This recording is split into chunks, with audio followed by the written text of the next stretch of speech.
Tak, dámy a pánové, pokud máte rádi divoké pláže, tak vás tady zvu na jedno ubytování, které je kousíček od jedných z nejkrásnějších pláží tady u Prely, které jsou takové divoké, skalnaté s trochou písečku.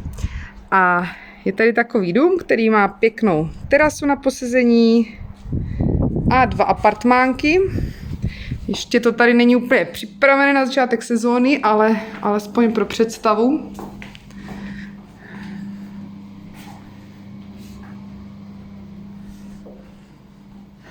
Takže to je jeden apartmán. Jak říkám, ještě to není připravené, ale věřím tomu, že majitelé to velmi rychle připraví, protože si myslím, že tohle je zrovna typ ubytování, který se bude hodit v téhle době. A druhý apartmán je podobný.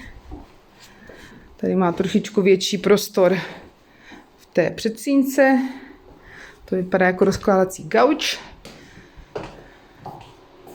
Zase sprchový kout. A ložnice s manželskou postelí. No a k této divoké pláži tady máte opravdu kousíček. Je to taková procházka. Tady doprava a potom se vlastně spustíte dolů.